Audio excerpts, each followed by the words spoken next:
La lettre He. C'est la 5e lettre de l'alphabet. Et alors, c'est une lettre ouverte qui respire. Et Gad, quand tu dis He, qu'est-ce qui sort de ta bouche? Oui, du souffle. Est-ce que tu sais attraper ce qui sort de ta bouche? Non. Non. Et le He représente le souffle, l'haleine, l'esprit. Tu retiens? D'ailleurs, inspiré, quand on dit que quelqu'un est inspiré, ça veut dire qu'il a le souffle. Alors, Gad, tu vas m'écrire la porte. Tu te souviens comment on dit la porte en hébreu? Dalet. Alors, il prend Dalet.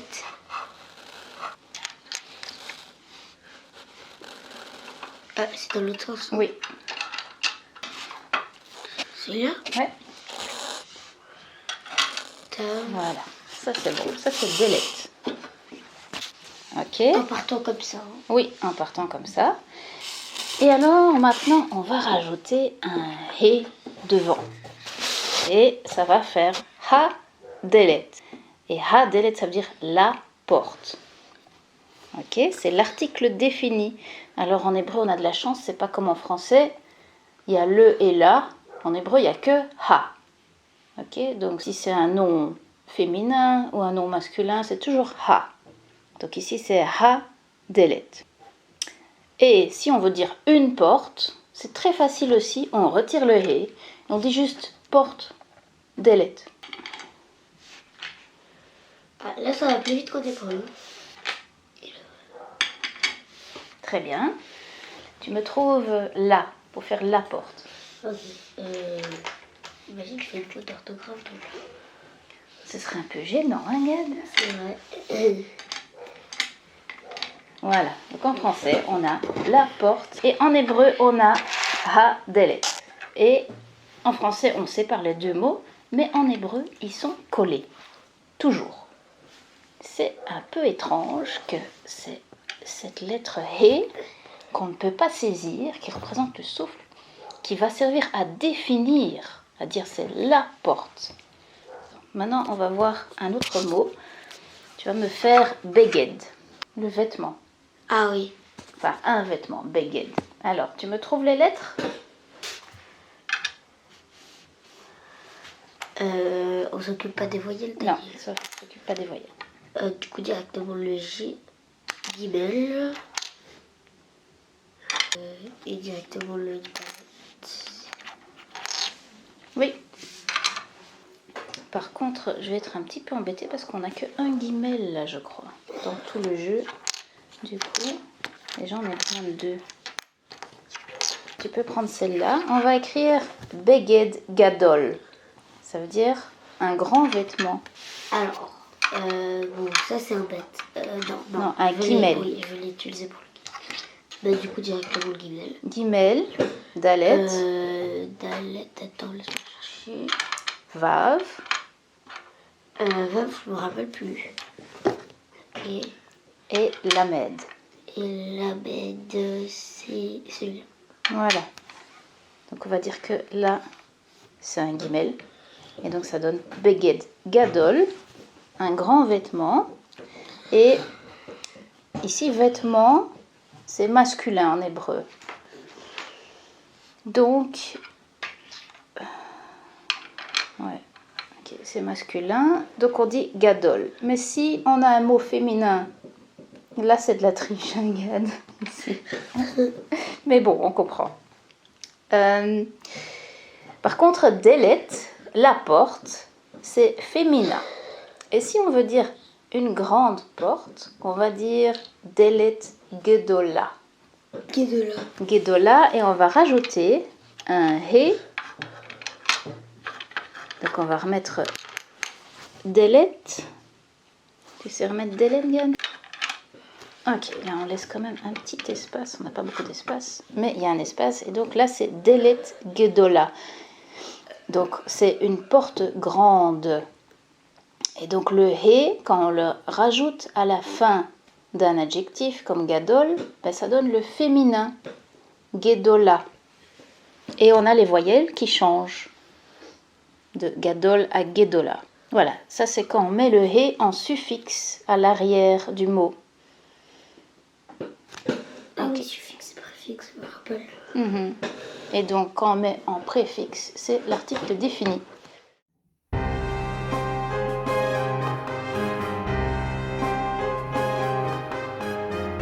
Tu nous trouves le premier endroit où on voit la lettre he. Alors, ici. Oui. Non, là. Ah oui, là. Et là, c'est quel mot? Normalement, c'est Ça commence par quoi? Bereshit bara Adonai. Elohim. Oui. Ouais. Ouais, je me trompe toujours. Voilà, c'est bien. Elohim. Donc on voit que Elohim, il a le he dans son nom. Et le he représente le souffle. En fait, je sais lire l'hébreu, je sais l'écrire, sauf que je le comprends pas. Et un peu plus loin, on peut lire que l'esprit d'Elohim virevoltait au-dessus des eaux. Et donc on voit déjà l'esprit d'Elohim dans son nom. Ensuite, ça c'est la première fois qu'on voit le he. Mais maintenant tu vas me trouver le premier mot qui commence par he. Ouais. Alors, celui-ci. Oui, et ça c'est quoi? Tu sais lire? Alors, Essaye. H. Attends, parce que c'est un petit peu chaud avec les voyelles. Ouais, mais c'est bon. Hacha. Et celle-là, je comprends pas juste. C'est le même. Ah oui. Hachama. Et ça, c'est le veuve, non? Yod. Non, juste avant. Non. Ça fait partie du même. Ah oui, c'est vrai. C'est vrai, parce qu'il y a un petit écart. Du coup, Hacha. Hachama. I. Et ça, c'est un samer, non? Un même final, mais ça ressemble à un samer. Ouais, ça ressemble à ça. Donc, Donc, Hachama. I. Hashamaim. Et tu sais ce que ça veut dire, Hashamaim? Non, mais j'ai déjà entendu. Oui, en fait, c'est les cieux. Au commencement, Elohim créa les cieux et la terre. Ouais. Ok? Alors, ça c'est bien, mais on vient de voir que quand on met le he devant un mot, ça fait article défini, donc c'est les cieux. Ok? Ouais. Maintenant, tu vas me trouver la première fois que il y a un mot qui commence vraiment par he. Donc, tu trouves le suivant. Ok. Alors, celui-là. Oui, C'est un rachin. oui. Ah. Et les trois petits points, c'était pas le et? Oui, Ouais, c'est bien ce qui me semblait. Ré, ça dit, du coup, c'est Haaretz. Haaretz, la Ouais. terre. Très bien. J'ai déjà entendu ça aussi. Alors, c'est bien, Gad, c'est bien un he devant, mais c'est encore un article défini. Donc, Ok. on continue à C'est vrai chercher. parce qu'ici devant, c'est un petit mot. Alors, ici. Ici, c'est sûr, c'est bon. Oui, alors, Par contre, les deux points, c'est quoi? On n'a pas vu, c'est les deux petits points. c'est un E muet, donc tu t'en occupes pas. Ok. Et ça sera quoi de le mettre alors? Bah, tu sais, Gad, il y a beaucoup de choses comme ça hein, qu'on comprend pas pourquoi il faut les mettre alors qu'on les prononce pas en français aussi. I, Aï, Aïta. Très bien, Haïta. Haïta. Et juste avant, on a de nouveau Ve ha Haaretz. Ok? Et donc c'est et la terre était. Et donc c'est le verbe être qui commence par he. Et on va voir que le verbe être, bah, c'est inséparable du souffle. Pourquoi? Parce que ça a à voir? si on veut être vivant, il faut avoir le souffle de vie. Tout à fait, Gad. On en a besoin pour vivre. Et qu'est-ce qu'on peut trouver comme lien entre le souffle et les cieux? Donc on a vu Hashamaim. Ben, c'est Dieu qui a créé le souffle et Dieu il est dans les cieux. Oui. Est-ce que tu sais saisir le souffle? Non. Est-ce que tu sais saisir les cieux? Eh ben, on peut y arriver, mais on peut pas le prendre. Non, on ne peut pas les prendre. On peut pas le manipuler. Donc effectivement, ils sont insaisissables tous les deux. Et c'est ça le lien entre les deux. Elohim dit « Je suis celui qui est ». Donc c'est Elohim qui représente le verbe être le plus. D'ailleurs, dans le tétragramme, tu sais c'est quoi le tétragramme, Gad? J'ai déjà entendu parler du tétragramme, mais j'ai oublié ce que c'était. Le tétragramme, c'est les 4 lettres qui représentent le nom sacré d'Elohim. Ah oui, le yod, le he, le vav et le he. Très bien. Et donc, tu l'as bien dit, Gad, il y a 2 he dans le tétragramme. Ce nom mystérieux est composé de 4 lettres. Et avec ces 4 lettres, on peut former les mots Haya, Hove et Yiyeh, qui veulent dire il était, il est et il sera. Donc on voit bien que Elohim, c'est le verbe être à tous les temps. Ouais. Et de là vient le nom en français, l'éternel. Pourquoi l'éternel? Parce que éternel, c'est éternellement... éternellement, c'est tout le temps, quoi. Voilà, à tous les temps, qu'on utilise pour désigner Elohim. Alors, le verbe être est parfois invisible comme le souffle. Donc par exemple, si on veut dire le vêtement est grand, comment tu dirais, Gad? Le vêtement, c'est comment si on dit le vêtement? Ha beged. Très bien. Et le vêtement est grand, on va dire simplement ha beged gadol. Ouais. Donc le vêtement grand. Mais en hébreu, ça veut dire le vêtement est grand. Mais le verbe être, on ne le voit pas. Et par exemple, si on dit le vêtement est rouge, on dit ha-beged adom. Ou le vêtement est bleu, ha-beged kachol. Mais il n'y a jamais de verbe être au présent, ici. Ouais. Et pareil, pour delet, comment on dit la porte? Ha-delet. Voilà. Et si tu veux dire la porte est grande, comment tu dis? Ha-delet gedol. Eh non, ha-delet gedola. Parce Ah que oui, delet gedola, c'est c'est féminin. Voilà.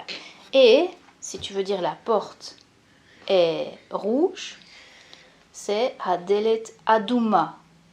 Ouais. Donc adom au masculin, aduma au féminin. On rajoute un A à chaque fois quand c'est féminin. Un he au bout Ouais. avec un a avant. Oui, c'est ça.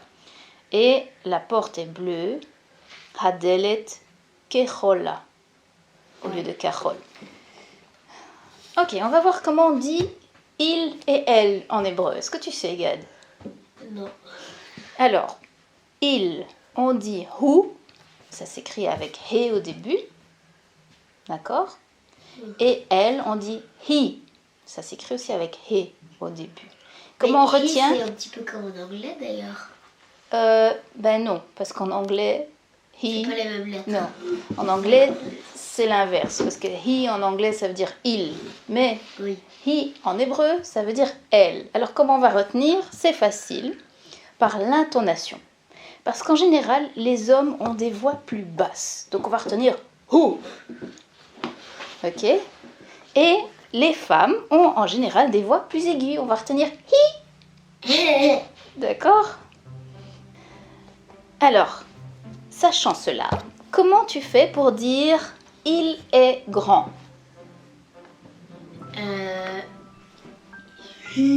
Non. Who. Ah oui, who, Oh. gadol, Ou gadol. Et comment tu fais pour dire elle est grande?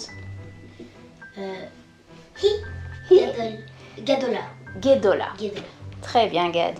Maintenant, on va voir quelques secrets du he. Alors, Adam, ou plutôt Adam, Elohim a soufflé dans ses narines et il est devenu un être vivant.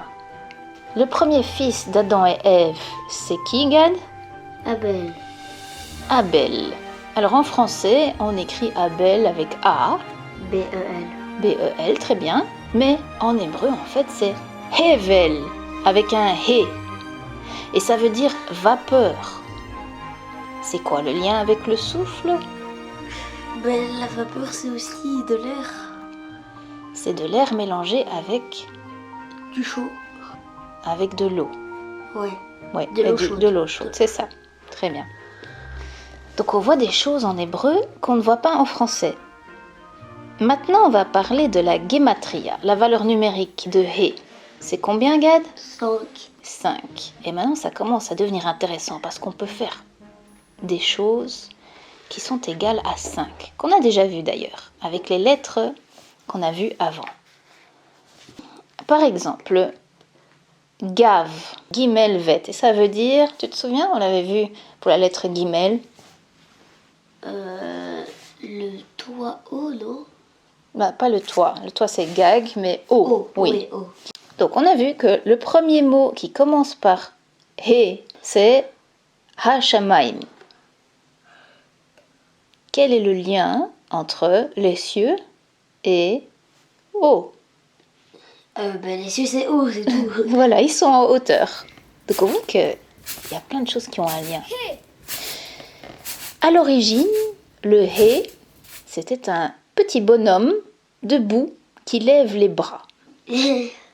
On peut imaginer un homme qui loue Elohim. D'ailleurs, le mot Alléluia, qu'on utilise pour louer Elohim, signifie élever Ya. Et ça commence et termine par un He. Hallel signifie élever. Et le He s'associe avec la plus haute lettre. C'est quoi la plus haute lettre, Gad? Ce serait pas le Lamed? Oui, le Lamed, pour louer Elohim. En fait, il y a plusieurs mots avec He qui indiquent quelque chose qui est élevé ou qui monte. Donc on a vu Hallel. Donc Hallel signifie élevé. Alors il y a le mot Har qui signifie le mont ou la montagne. Il y a le mot Hitpalel, c'est en fait le verbe prier. Et alors on a Hoshiana qui signifie sauve-nous. Et il n'y a pas un chant comme ça, Hoshiana? Oui. Ouais, il me semblait bien. Hein. Et Hatzlichana qui signifie donne-nous le succès. Ce sont des prières qui s'élèvent vers le trône d'Elohim. Alors avec Bet et Gimel, on peut aussi faire Bag. Tu te souviens de ce que c'est, Gad? C'est la nourriture. Oui, la nourriture. Et alors, ça vaut 5 aussi. Alors 5, ça me fait penser aux 5 pains que Yeshua a multipliés. Ah oui, il les a multipliés en 10 000 peut-être. Alors, c'est quoi le lien entre les 5 pains et Bag? C'est que le pain, c'est de la nourriture, quoi. Très bien. Et c'est quoi le lien avec He? He, les 5 pains, c'est comme la gematria de He. Oui. Parce que He, c'est 5. D'accord. Et He représente quoi encore? He représente... le souffle. Oui, c'est vrai. Quand on fait He, et il y a le souffle qui sort de notre bouche, c'est ça? Oui. Et donc, quel est le lien entre la nourriture et le souffle? Eh bien, Yeshua le dit, l'homme ne vivra pas de pain seulement, mais de toute parole qui sort de la bouche de Dieu, quoi, pour apprendre qui sort de la bouche d'Elohim. Très bien. Ouais, pour apprendre aux hommes ce qui est bien et ce qui est mal et tout. C'est très bien. Et donc, en fait, la parole est liée au souffle, parce qu'on a besoin de souffle pour parler. Et la parole aussi, c'est quelque chose qu'on ne sait pas saisir, comme le souffle. Oui, mais par contre, tu m'avais dit, quand Moïse est allé sur la montagne pendant 40 jours, il y a les paroles de Dieu qui sont apparues. Oui. Et ça, tu crois qu'on peut saisir, peut-être? Bonne question. D'après la tradition, les paroles étaient gravées dans la pierre. Et elles traversaient la pierre. Et donc tu pouvais voir à travers la pierre. Ah oui, carrément. Et donc, oui, on voit aussi que Elohim a créé les cieux et la terre. Comment il les a créés? Alors, en plusieurs jours déjà. Oui, mais comment? Oui, avec le souffle et la parole. Avec sa parole. Et donc, on reprend ce que Yeshua a dit et qui se trouve déjà dans la Torah. L'homme ne vivra pas de pain seulement, mais de toute parole qui sort de la bouche d'Elohim. Ça veut dire que la parole d'Elohim est une nourriture spirituelle, une nourriture du souffle, de l'esprit. Et comme le souffle, la parole, c'est pas quelque chose qu'on peut saisir, mais elle nous indique une direction à suivre, comme le He. Alors, on a vu que le he, collé à la fin d'un mot, indique en général le féminin. Mais il peut aussi indiquer une direction lorsqu'il est mis à la fin d'un mot qui désigne un endroit. Par exemple, lorsque Elohim dit à Abraham « Regarde vers les cieux et compte les étoiles ». Ouais, et Abraham il disait, il y en a trop pour les compter quoi. Oui, c'est ça. Et donc, dans ce verset, on trouve le mot Hashamaïma, qui ressemble à un mot qu'on a déjà rencontré. Lequel? Hashabaïm. Oui, et Hashamaïm veut dire les cieux. Hashamaïma veut dire vers les cieux. Donc, le he en suffixe ici indique une direction. Alors, Yeshua a dit qu'on doit être né d'esprit. Alors, en hébreu, le souffle, le vent et l'esprit se disent de la même manière, ruach. Yeshua a dit « Ne t'étonne pas que je t'ai dit, il faut que vous naissiez de nouveau. Le vent souffle où il veut, et tu en entends le bruit, mais tu ne sais d'où il vient, ni où il va. Il en est ainsi de tout homme qui est né de l'esprit. » Et justement, on fête la fête de Sukkot maintenant, et dans notre soukha, on laisse entrer le vent. Mais le et, ça ressemble un petit peu à une souka quand on y pense. Ah oui, c'est pas mal, j'ai pas pensé à ça, Gad. C'est vrai qu'elle est ouverte, comme la soukha. Et la soukha, c'est une image de notre corps. Nous aussi, on peut laisser entrer l'esprit d'Elohim en nous. C'est vrai. On revient à cette parole que Yeshua cite et qui se trouve déjà dans la Torah. L'homme ne vivra pas de pain seulement, mais de toute parole qui sort de la bouche d'Elohim. Quelle est cette parole qui nourrit? C'est la parole de Dieu. Oui, c'est à la fois la Torah et Yeshua, qui est la Torah vivante, qui nous montre la direction à prendre. Et cette direction, c'est la halacha, qui vient du verbe oler, marcher, qui commence par he. Et halacha, ça veut dire la marche à suivre. On va passer au prénom avec la lettre he.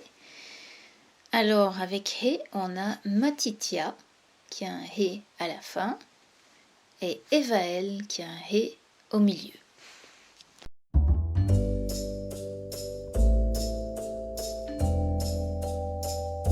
Alors, Ré, tu vas voir que c'est pas très difficile. On va procéder comme d'habitude, en plusieurs étapes. Donc, la première étape pour le Ré, tu n'oublies toujours pas l'inclinaison du kalam, qui est très important. Première étape,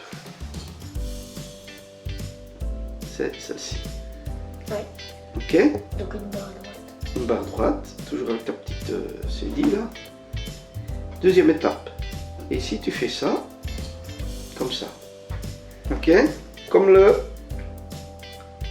le dalet, mais par rapport au dalet, le ri, lui, il est ici tout au bout. Ouais. Le dalet, tu t'es redescendu et tu laissais une petite partie qui dépassait. Ouais. Troisième étape, tu fais ça. Tu inclines. Voilà. Et regarde, je suis incliné là. Tu laisses la calame toujours dans la même position. Je suis incliné ici. Ouais. La petite partie qui redescend comme au dalet, mais ici elle reste ara de la lettre. Et tu redescends et je suis incliné ici. Tu vois? Et là, on fait la petite barre. Quatrième étape. Alors le ré, c'est pas la même chose que le chet. Le chet et le ré, ce sont deux lettres qui ressemblent très fort. Mais le ré, tu es obligé de laisser un espace entre la barre supérieure et celle qui va redescendre ici. Parce que si tu touches ça, la barre supérieure, ça va faire un chet. Tandis que le ré ne doit pas toucher. Alors je garde toujours la même inclinaison de la lame. Et je pars ici, je laisse une ouverture. Parce que le ré c'est une lettre ouverte. Et tu vas faire ça et tu vas tourner ici comme ça. Tu vois?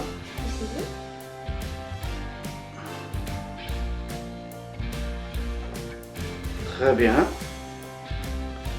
Tu gardes tes rames inclinées et puis tu tournes. Voilà, c'est très bien.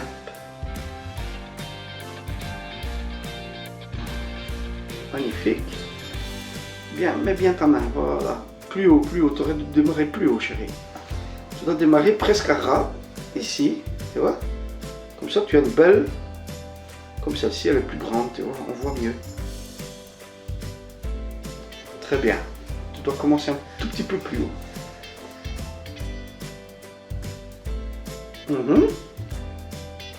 Très bien. Vas-y. Voilà.